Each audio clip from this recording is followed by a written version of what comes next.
¿Qué tal? ¿Cómo están todos? Muy buenos días, o donde estén ubicados. Encantada nuevamente de recibir la invitación pues de ALDE, de acá de participar, de abrir estos foros para poder actualizar, tocar unos temas relevantes. Muchísimas gracias por la invitación. Excelente, entonces. Bien, el tema que nos trae el día de hoy tiene que ver pues con lo que le llamamos el sistema de compliance, pero específicamente cómo funcionan esos sistemas en las entidades no financieras. Bien, entonces en ese sentido, un poquito, este tema es bastante coyuntural, es un tema muy importante porque teniendo en cuenta el crecimiento en algunos países, no solamente en el ámbito económico, sino también en el decrecimiento económico, hace que las instituciones, principalmente del sector no financiero, lo que muchas veces se les conoce como el sector no regulado, empiecen a enfrentar ciertas situaciones de manejo de liquidez, de inversiones, de oportunidades de apertura de nuevos mercados, donde los lleve a tomar decisiones con respecto a qué puede o no prescindir dentro de la organización. Y casi siempre los sistemas de control, de gestión de riesgos, de monitoreo, seguimiento, procesos, aseguramiento de ellos, las revisiones, las áreas de control interno, controller en algunas instituciones como lo conocen, empiezan a menoscabar a nivel de recursos. ¿Por qué? Porque normalmente no se ha consolidado adecuadamente el modelo y se cree erróneamente que prescindir de esos sistemas va a generar quizás alguna bote de salvataje para que las empresas puedan continuar con menos carga laboral en principio y con todos los recursos pues que demanda, ¿no?, ese sistema, ¿no? Entonces, esto es importante tenerlo en cuenta. Pero no todo esto queda acá. En el sector no financiero, normalmente lo que nosotros también tenemos es que es el sector que viene siendo más vulnerado estos últimos años por diferentes amenazas que pasan a nivel de la región en cada país. Amenazas latentes que parten del crimen organizado, de la interacción con las instituciones públicas, etc. Entonces, nuevamente venimos y traemos el tema, ¿no? Estos sistemas, primero, se han consolidado en el tiempo y de ser así, cuentan con los elementos mínimos que puedan seguir permitiéndole a la empresa enfrentar, solucionar estas amenazas latentes. Y de ser así, ¿qué podemos hacer, no? También para darle solidez con menos recursos, ajustando adecuadamente, orientando adecuadamente los recursos para que realmente estas empresas se mantengan saludables, sigan siendo sostenibles en el tiempo, montando y consolidando un sistema de gestión de compliance.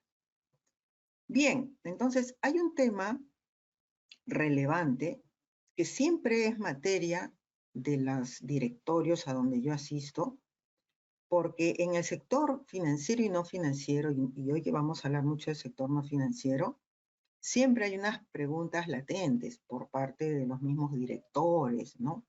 Las personas también interesadas a la empresa, ¿no? ¿A qué amenazas nos enfrentamos que en el día a día esto pueda socavar pues nuestros intereses, nuestras inversiones, ¿no? Entonces, siempre me preguntan ese tema. Y seguramente también les preguntan a ustedes, porque están metidos pues en el mundo del compliance. Entonces lo que nosotros tenemos que saber es dónde obtener fuentes de información.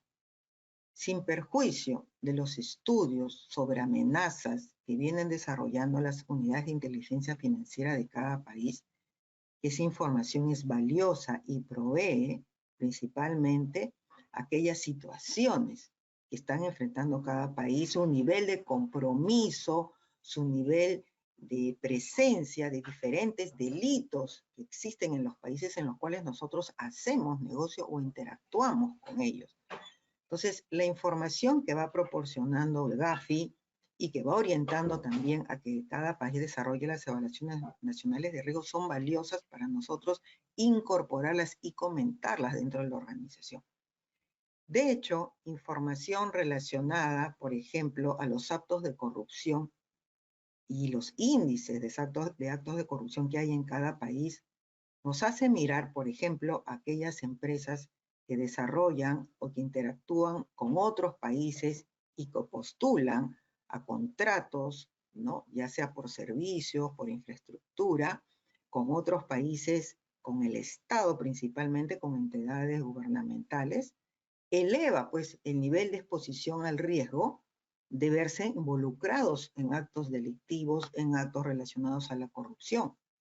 Entonces, muchas empresas de mi país y de varios países contratan pues con países vecinos, inclusive con países del otro orden, para desarrollar pues alianzas de negocio, tienen expertise muy bueno que les permite presentarse esas convocatorias internacionales como cualquier postor y tratar de ganarlas de manera limpia, de acuerdo a los estándares que existen en los protocolos de contratación internacional. Pero sin embargo, para estar seguros y dar los pies y los pasos correctos, tenemos que saber cuál es el índice de corrupción en ese país, porque ¿para qué voy a seguir todo un proceso si va a llegar un punto donde van a socavar mis intenciones solicitándome, ¿no? Posiblemente pues activos, dinero, etcétera, para facilitar o ganar esas convocatorias. Entonces, es valioso que en el sector no financiero, principalmente en las empresas, corporaciones medianas y grandes, estemos al tanto de qué está pasando. Y si nos vamos al ámbito más pequeño, simplemente empresas que contratan en sus jurisdicciones con las regiones, con las municipalidades, empresarios que construyen sus empresas y venden productos o servicios, también se lanzan estas convocatorias. Y mañana más tarde, luego comentan que han sido pues amenazados o han de manera por desconocimiento participado en operaciones relacionadas a corrupción o a soborno, ¿no? Entre privados, etc. Entonces, eso hace pues que el sector no financiero se preocupe y empiece a mejorar y o implementar estos modelos o a consolidarlos, ¿no? Para mitigar estas amenazas latentes.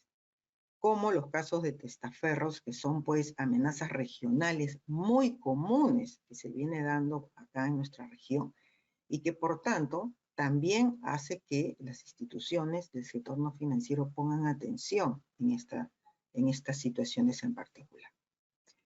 Dicho esto, nosotros en el sector, principalmente en la región, nos enfrentamos a 7 amenazas principales, ¿no? Y que son situaciones que tiene que recoger el especialista dentro de la organización no financiera porque forma parte del entendimiento del perfil de riesgo a lo que se enfrentan en el día a día. Si estamos hablando de transporte ilícito de dinero por frontera, estamos posicionados en frontera, tenemos agencias, oficinas, nuestros productos o servicios podrían facilitar esto. Tenemos agencias numerarias, servicios de transporte, agenciamiento, remis, etcétera, que nos puede exponer esto. Entonces, estos son los puntos que nosotros tenemos que ir desarrollando y que hoy en día se tratan en los directorios de empresas no financieras. ¿Por qué? Porque el sistema de compliance te está diciendo, entiende primero a qué te vas a enfrentar, porque todo esto que estamos viendo acá va a terminar por generarte riesgos legales, riesgos de reputación, riesgos de delitos de soborno, de lavado de activos, de financiamiento del terrorismo, riesgos cibernéticos, fraude. Fraude. Las empresas no financieras son las más afectadas en fraudes de todo tipo. Entonces, si tomamos conocimiento que la participación de grupos delictivos organizados, la trata de personas, el tráfico ilícito son amenazas latentes, la evasión fiscal, los delitos fiscales, el contrabando, el tráfico ilícito de estupefacientes, la corrupción, son amenazas. Entonces tenemos nosotros que tener en cuenta, exponer eso, sincerar dentro de la organización para que el directorio tome conocimiento y, por supuesto, asigne los recursos adecuados para saber y tener claro si estas y más amenazas realmente podrían terminar impactando dentro de la organización. Entonces, en muchos países existe regulación sobre el particular, pero en algunos países es muy ligera, ¿no? Y en algunos no existe. Entonces, lo que vienen realizando las organizaciones no financieras, inclusive las no reguladas, no financieras, no reguladas o no supervisadas, generan una buena práctica de lo que se le conoce como la autorregulación, ¿ya? La autorregulación es importante.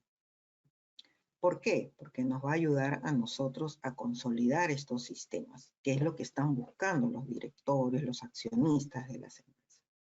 Entonces, lo primero que tenemos que nosotros determinar es todas las tipologías que existen y que puedan verse afectada a la institución. Y de estas hay pues cientos que nosotros como especialistas debemos recabar y empezar a seleccionar, ¿no? Empezar a seleccionar como unas tarjetas digitales para saber realmente cuáles sí podrían estar de alguna manera acercarse a nosotros en el ámbito de nuestro negocio y de alguna manera involucrarnos en el desarrollo de estas tipologías de delitos principalmente, entre otras, ¿no? Entonces, la utilización de operaciones de comercio exterior, el contrabando, ¿no? La exportación de bienes sobrevalorados, el comercio informal, ¿no? La ausencia de respaldos que sustenten ingresos principalmente, son aquellos elementos que adolecen las instituciones. No solamente estoy hablando por parte de los clientes que puedan o no demostrar la procedencia o la generación de su riqueza, sino también nuestras organizaciones, porque muchas veces ellas se forman a partir pues de negocios familiares que tuvieron una procedencia informal y que ahora, bueno, ya están consolidados en el mercado. Pero a veces quedan las malas prácticas. Entonces, a nosotros nos queda solucionar, revertir, corregir, evidenciar, pues que ya estamos en un ámbito formal y que por tanto tenemos y venimos cumpliendo una serie de exigencias y a eso vamos con la autorregulación. Bien, entonces para lograr ello, ¿a dónde vamos? ¿No? En el sector no financiero se están consolidando lo que se llaman los sistemas de gestión integral de riesgo. No serán como las instituciones financieras, porque tienen mucha regulación sobre el particular, pero sí existe buena práctica sobre ello, ¿no? Desde la construcción y el aseguramiento de la gestión de las plataformas tecnológicas, el asignamiento de recursos, el manejo de proyectos, ¿no? La custodia de información, la protección de información, ¿no? La gestión de pruebas de continuidad de negocio. Eso es lo que venimos haciendo en el sector no financiero. Posiblemente tomando experiencias y buenas prácticas, porque no tenemos una regulación específica. Pero ahí viene la segunda parte. ¿Quién lidera estos temas? Y el que tiene que tomar la batuta y liderar es el especialista en gestión de riesgos, que se le puede conocer también como especialista, muchas veces llamado oficial de cumplimiento, gestor de riesgos, un chief officer, ¿no? Compliance, etc. Diferente el nombre que le puedan asignar, lo que tiene que tener claro este profesional es el alcance de lo que va a tener que gestionar en este tipo de organización. En algunos casos, los directorios desconocen poder trabajar esto de manera organizada. Entonces, es justamente, y el motivo de por cual estamos ahora en este conversatorio, es que nosotros como profesionales planteemos la gestión, al menos, de las necesidades más urgentes para poder manejarlo de manera transversal, con un especialista, sin perder el objetivo que exige cada una de estas unidades, ¿no? Porque por supuesto nosotros ya tenemos la gestión de riesgo financiera, de mercado, liquidez, porque es lógico, es el más interés del empresario. Sin embargo, tenemos que ir consolidando la gestión de los riesgos laborales, de seguridad en el trabajo, la consolidación de una cultura de prevención de todo tipo de riesgos, ¿no? La gestión del riesgo ya de delitos específicos, el manejo del cumplimiento de normas, la gestión de riesgos legales, operativos, que nos ayuden a establecer pérdidas financieras frente a daños operativos ahora que nos enfrentamos pues a amenazas, ¿no?, medioambientales, ecosistemas, tenemos amenazas políticas inclusive en muchos de nuestros países de la región. Entonces, hay una demanda, pues hay una necesidad de los empresarios, del sector no financiero, de los directores, de los accionistas, de los que participan en las juntas generales de accionistas, que requieren consolidar estos sistemas. Y es el momento oportuno para nosotros plantear, ¿no?, cómo podemos manejar, con qué comenzamos, qué herramientas se van a requerir, cómo podemos ir solucionando esto. Algunas empresas ya se han venido y se vienen trabajando sobre el particular a partir de experiencias y buenas prácticas y estándares internacionales que están ahí a disposición nuestra y que podemos tomar como marco de referencia e ir mejorando estos sistemas de gestión. Entonces, lo que nosotros tenemos que desarrollar, y eso va para todo, para poder consolidar el sistema, mejorar lo que ya tenemos o quizás implementar en este sector, es desarrollar un perfil de riesgo empresarial de manera transversal y reflejarlo en un informe técnico de resultados que nos permita ver, ¿no?, el alcance de la exposición al riesgo de la empresa, la metodología y, por supuesto, los criterios utilizados para tener ese primer alcance, ¿no? Documentar, ¿no?, todos los niveles de riesgos que se van a asignar a las diferentes variables que vamos a utilizar para analizar el riesgo de cada unidad de riesgo según corresponda: riesgos laborales, riesgos legales, riesgos de cumplimiento de normas, riesgos de delitos, riesgos comerciales, crediticio, medio ambiente, ¿no?, de ciberseguridad. Entonces, tenemos que tener esto documentado, coherente, ¿no? Y por supuesto, al tomar esa información, inmediatamente colocar y plantear las recomendaciones, las oportunidades de mejora reflejados en políticas y procedimientos que el directorio tiene que reconocer y tiene que aprobar.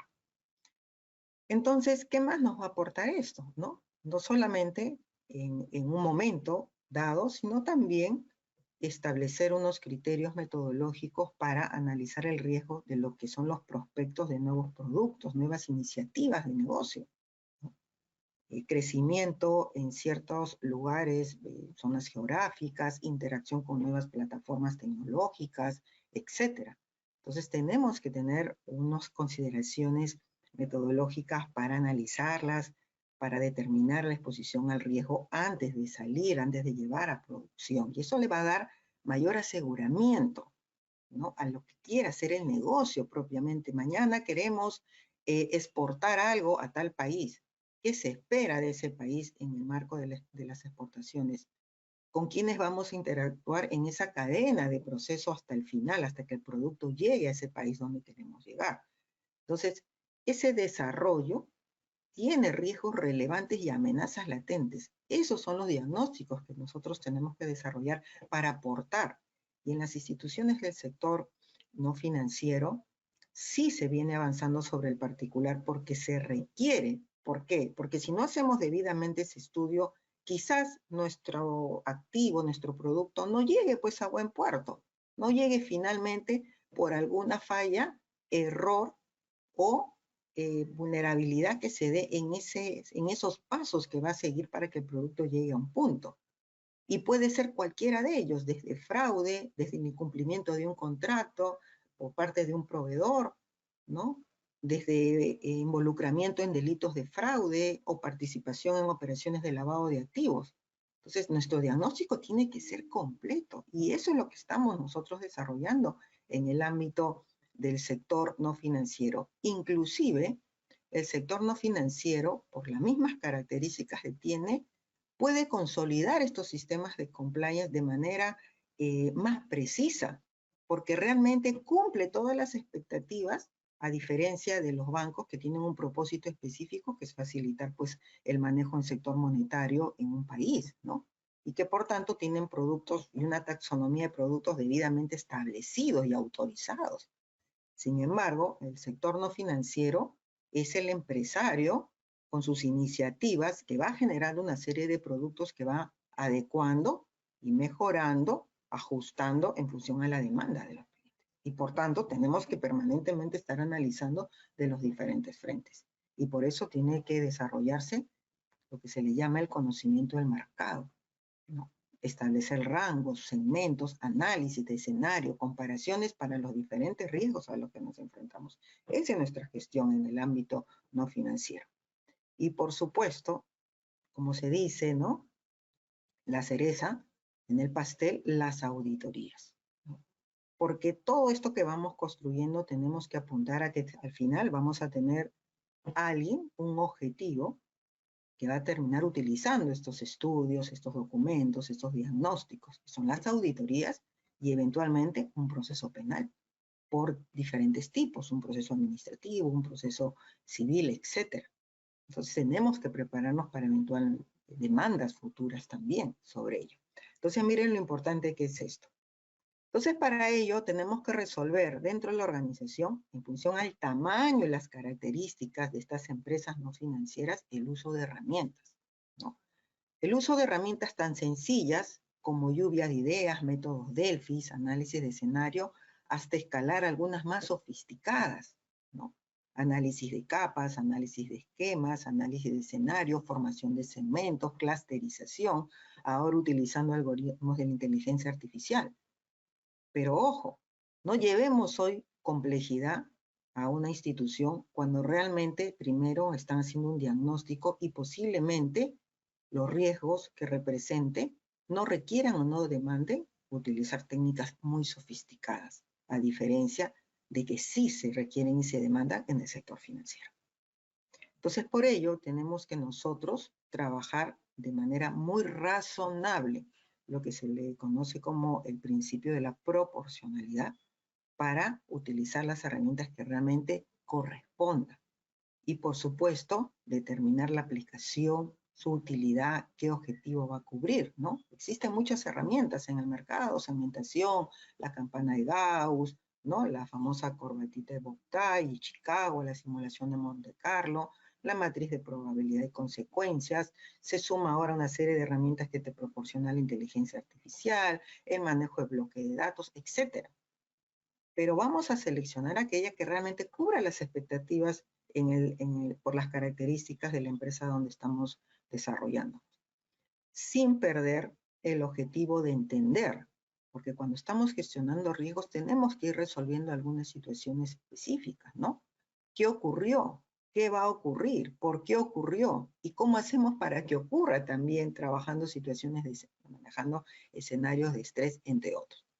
Entonces, para esto tendremos que utilizar pues técnicas, tendremos que prepararnos, tendremos que utilizar ciertos criterios, pero sobre todo debemos documentar. Y para eso tenemos que arribar también en ciertas herramientas que nos ayuden a hacer seguimiento para medir la eficiencia y la eficacia de los controles, que van a ser producto de todo el diagnóstico previo que hemos desarrollado con herramientas posiblemente hasta muy sofisticadas. De hecho, el seguimiento de controles también se tienen que trabajar en las diferentes etapas de gestión dentro de la organización, dentro de las empresas, ¿no? Asegurar que no existan duplicidad de funciones para la revisión de controles, utilizar más de una herramienta que una matriz de consecuencia-probabilidad para determinar la eficiencia y la eficacia de un control.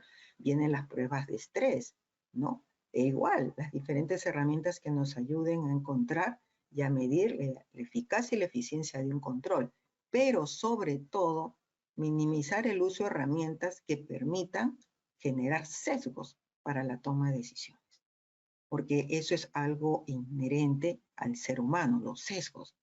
Y los sesgos son aquellos que están generando, influenciando de manera negativa en los diagnósticos y en las validaciones que vienen desarrollando los profesionales.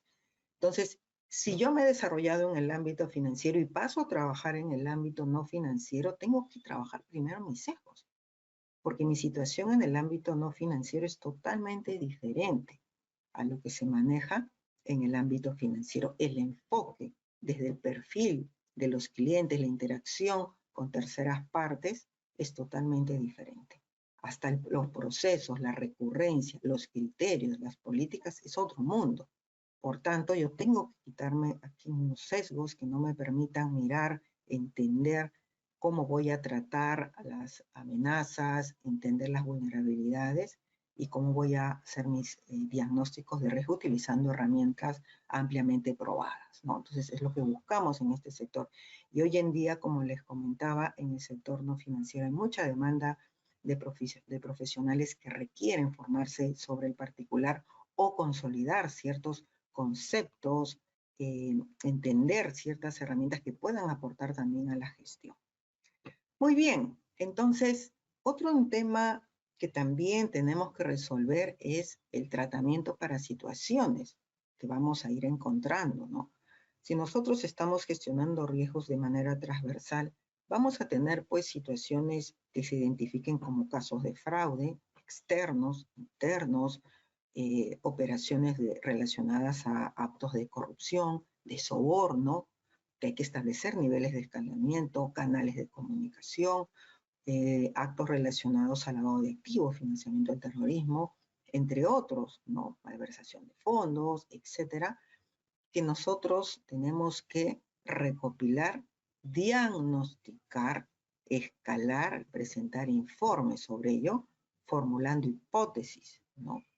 Que pueden ser por inferencias del mismo encargado u objetivos también a partir de registros de base de datos más certeros, pero que sí sigan unas técnicas, una guía para que se pueda documentar estos resultados, porque al final eso es lo que nosotros tenemos que arribar. Construimos esto para adelantarnos a ciertas situaciones, ya sea de pérdidas financieras, ya sea de afectación por negocios, por recursos, por delitos, por fallas con terceros, etc. Entonces, para eso tendremos pues que establecer y documentar cómo vamos a hacer el seguimiento, el rastreo, el diagnóstico, la comparación de resultados, la comprobación, las labores de inspección, de validación, de cálculo, si queremos hacer comparaciones de datos con técnicas estadísticas, ¿no? Validaciones de llamadas, entrevistas con involucrados, con revisiones de procesos, con diagnóstico de producto. Entonces, todo eso tenemos que trabajarlos en el ámbito no financiero. Y las empresas sí requieren seguir ciertos criterios, ciertas herramientas para saber qué me funciona en cada caso. Y a eso nosotros tenemos que apuntar. Entonces, es importante conocer estos puntos, repasarlos para aquellos que ya lo tienen claro y resolverlo, ¿no? Luego también tenemos que ir atendiendo las acciones sobre la gestión, ¿no? El programa de capacitación es clave cuando uno quiere gestionar los riesgos de todo tipo, ¿no? Sobre todo, consolidar una cultura, ¿no? De gestión de riesgos empresarial. Las comunicaciones a las juntas directivas, a los directorios, es clave, más aún cuando se involucran temas de delito. Sí es importante saber cómo se va avanzando la gestión, los resultados, ¿no? Pero cuando se trata de delitos tenemos que ser más incisivos, sobre todo porque ellos van a hacer negocios, ¿no? Y por tanto no pueden tener quizás la especialidad de un regulador que puede venir y decirte, oye, no estás yendo por buen camino, entonces requieren que el especialista interno les diga cómo está su nivel de solvencia, su nivel de riesgos no solamente financieros, de liquidez, sino también de riesgos legales y otros, como hemos conversado. Entonces, el encargado, el gestor de riesgo, tiene pues que construir un plan anual de trabajo con todos los recursos que requiera y tiene que demostrar resultados de la gestión del resto de áreas. Presentar también propuestas, ¿no? Y justificación sobre las correcciones y actualizaciones sugeridas por el mismo gestor de riesgos. Tiene que haber soluciones sobre recomendaciones y oportunidades de mejoras. También ayudar a gestionar proyectos en curso, mejoras en la gestión humana. Hoy en día se incorpora la gestión de riesgos de activos. Es valiosa el manejo de activos dentro de la organización, porque quien no reconoce y valoriza los activos dentro de la organización, menos puedes gestionar en principio las pérdidas de los mismos, ¿no? Y por tanto, menos puedes hacer cálculos para saber, ¿no? La exposición al riesgo de un producto, de un activo que pueda ser utilizado para canalizar activos ilícitos, ¿no? Por tanto, tampoco puedes valorar, ¿no? Una demanda por algún daño con respecto a un activo cuando realmente no has hecho una gestión adecuada y manejo de activos empresariales, ¿no? Entonces, todas esas cosas uno tiene que ir considerando y trabajar más aún en el ámbito no financiero, en las empresas que son solamente de este sector que demandan estos puntos. Entonces, finalmente, un poquito para ir terminando este conversatorio, pues vayan soltando por favor sus preguntas, ¿no? Sus dudas. Siempre es importante saberlos escuchar. Si se han conectado muchos compañeros de varios países, estamos casi 107 personas. Sí, efectivamente, acá nos habla María. ¿Cómo estás, María? María nos dice si creemos conveniente que una organización no financiera consolide en una sola instancia la responsabilidad de integridad, contraloría y gobernanza. Por supuesto que sí. De hecho, a lo que tú estás mencionando, la gestión de la integridad tiene su particularidad. Es más duro gestionar la gestión de integridad dentro de una organización. Las labores de control, quizás con un líder de control interno, sí es viable, ¿ya? Y el manejo de lo que se llama la buena gobernanza institucional es justamente el manejo de encontrar sinergias dentro de la organización para que esto pueda funcionar. Entonces sí es valioso, pero para eso tenemos que consolidar, pues por supuesto, un sistema bastante robusto, ¿no? Que realmente funcione. Ya, gracias por la pregunta. Entonces, para ir cerrando en lo que son nuestras conclusiones, ¿qué hacemos para consolidar nuestro sistema? La institucionalidad. Si no vemos en estas empresas familiares que han crecido en el tiempo y se han consolidado en el mercado un compromiso institucional, esto no va a funcionar, ¿no? Tenemos que sentarnos y conversar realmente con el gerente general y entender si los accionistas eso es lo que están buscando, ¿no? Entonces, si es así, sí estamos en la capacidad de entender que hay un compromiso institucional y que vamos para adelante con el modelo, porque las políticas nacen de ese compromiso institucional. De hecho, la consolidación de procedimientos para la difusión, capacitación, canales de comunicación, canales de ética, denuncia, el manejo de registros, la designación de especialistas, de un profesional, de auditores, etcétera, es lo que nos va a ayudar.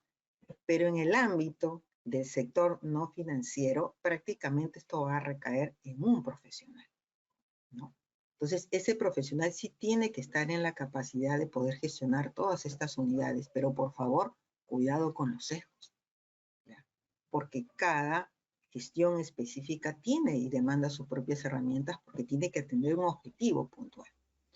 No perdamos de vista seguir metodologías ampliamente probadas. Las podemos ir construyendo poco a poco tomando marcos de referencia internacionales. Y el monitoreo y la mejora continua es lo que hace a nosotros darle mayor solidez a nuestro sistema. Oye, lo hice de una manera, bueno, cada 3 años lo tengo que replantear, volverlo a corregir. Quizás ciertas variables, ciertos niveles asignados, cierto manejo de sesgos, cierto manejo de información muy cualitativa, ¿no? No me dejó avanzar en los últimos 3 años, bueno, voy a recomponer el modelo y voy a trabajar quizás incorporando información más cuantitativa, ¿no? Más criterios, más participación de otros profesionales. Entonces, eso es importante y nos vamos preparando sobre particular. Pero finalmente, y para cerrar esta conversatorio que tenemos el día de hoy, voy a ver si alguien más tiene por acá alguna otra pregunta. Yo estoy mirando por acá sus preguntas. Ok, sí, muy bien, de nada, María, muy bien. Suelte sus preguntas, por favor, cualquier duda en particular. Muy bien.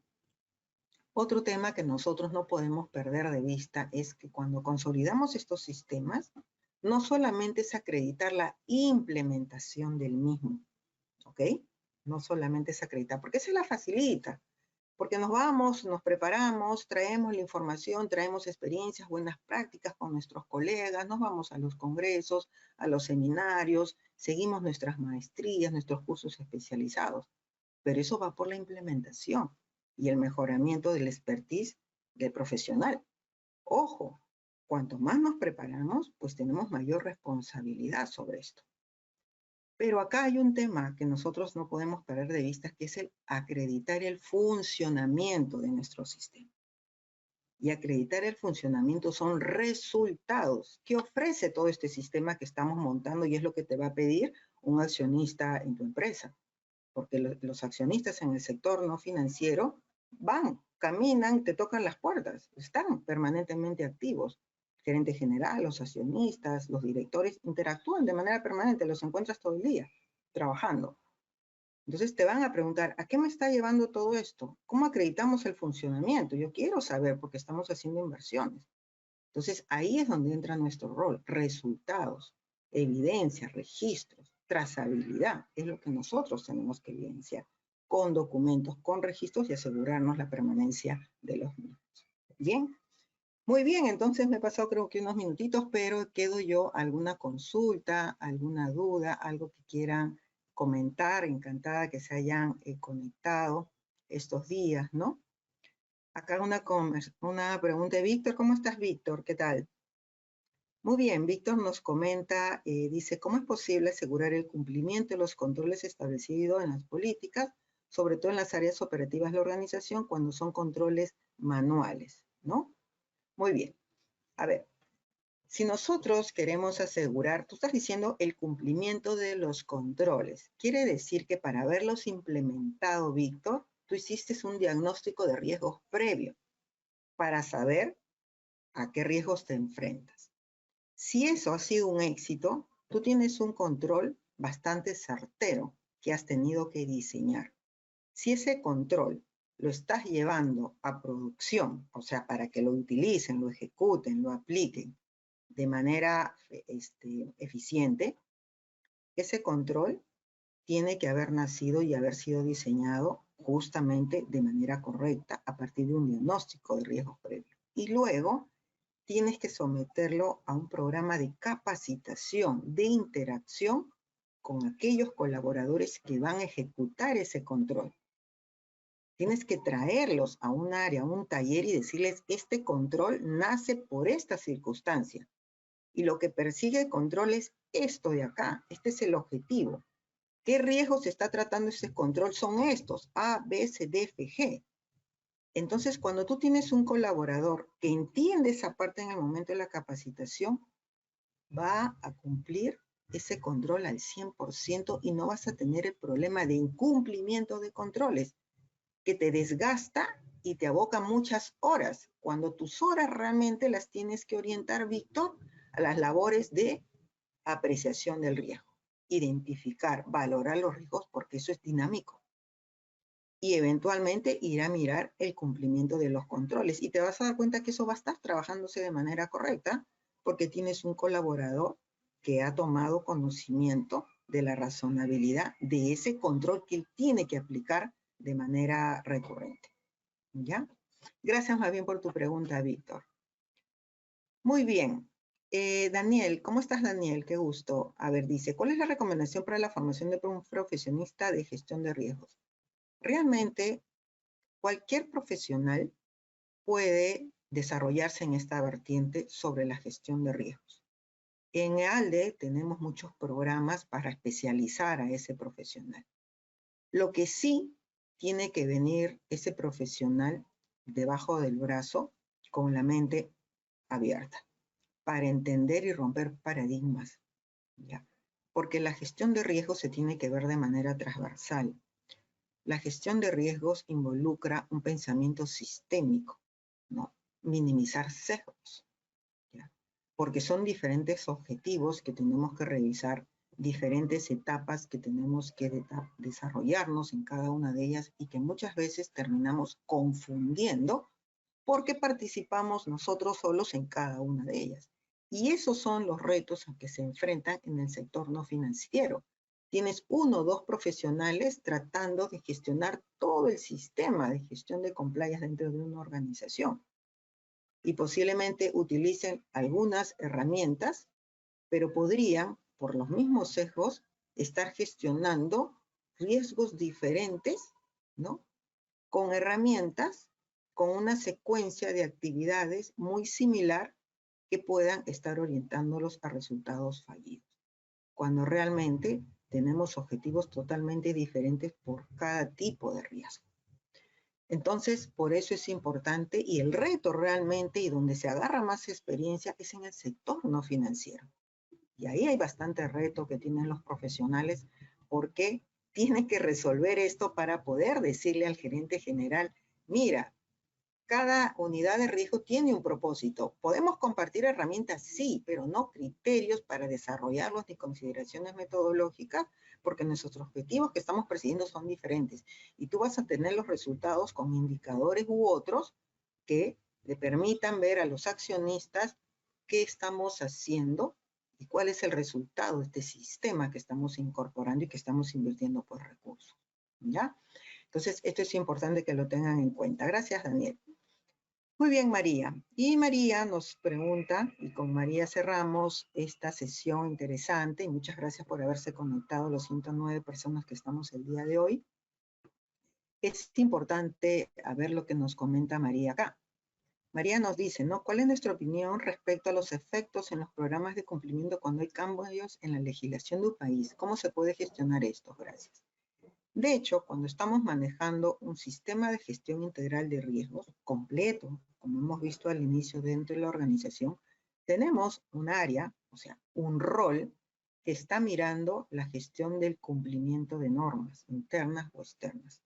Son aquellos abanderados a ir digiriendo toda esa catapila de normas, de reglamentos, de leyes que vienen cayendo en cada país y que se tienen que revisar y descartar si aplican o no aplican por las características y naturaleza del negocio, de la empresa.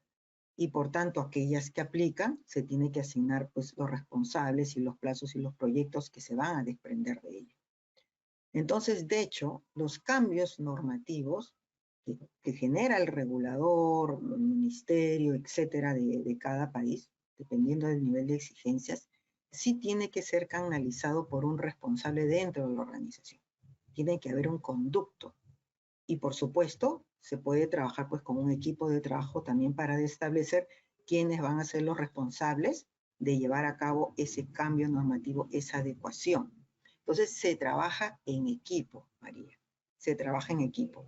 Muchas veces el que interpreta la norma desde el ámbito legal, ese puede ser el abogado, pero quien interpreta la norma en el ámbito técnico, práctico y de gestión de riesgo es el especialista. Y a ellos tienen que entender la naturaleza de la normativa para hablar el mismo idioma. Por eso se trabaja en equipo. ¿Ya? Estupendo, entonces. Muchísimas gracias a todos. Encantada de haber estado el día de hoy en estos 45 minutos. Gracias a los 109 asistentes. Nos volvemos a ver dentro de poco. Síganos siempre acá con estos eventos que viene realizando EALDE. Y muchas gracias. Saludo desde acá, desde Sudamérica. Un abrazo a todos. Muchas gracias.